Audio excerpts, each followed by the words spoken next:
Cwestiynau diri.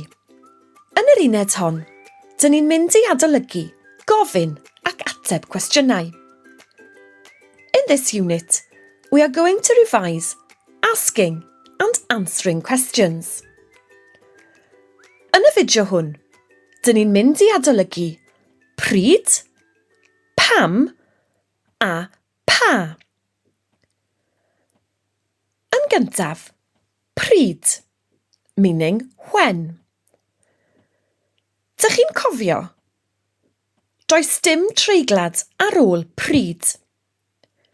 There is no mutation after pryd. Gadewch i ni ymarfer.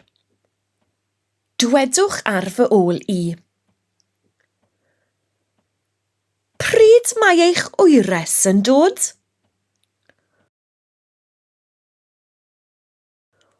When is your granddaughter coming? Pryd roedd dy ben blwydd di?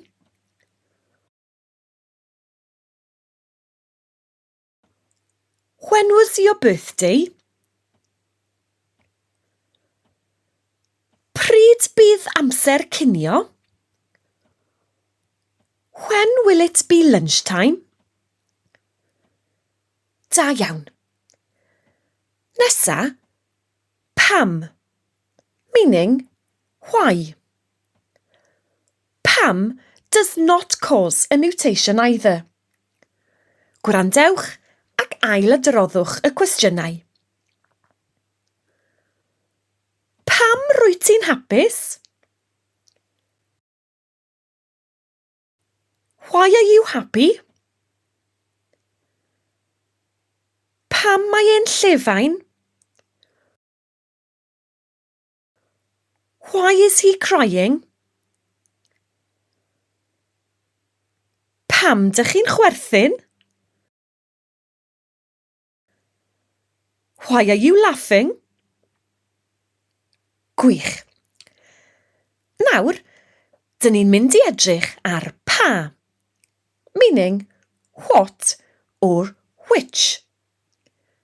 Dych chi'n cofio? Mae treiglad meddal ar ôl pa. There is a soft mutation after pa. Gadewch i ni ymarfer. Pa liw ydy dy got di?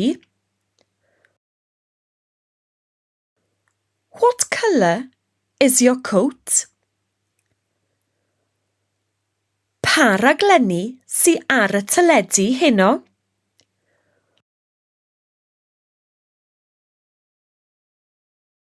Which programmes are on TV tonight? Bendigedig. Nawr, cwblhewch y gweithgareddau yn yr uned i adolygu ac ymarfer defnyddio'r gwahanol gwestiynau. Now, complete the activities in the unit to revise and practice using the different questions. Cofiwch, dych chi'n gallu gwylio'r fideo hwn eto i adolygu. Remember, you can watch this video again to revise if you need to. Pob lwc i chi!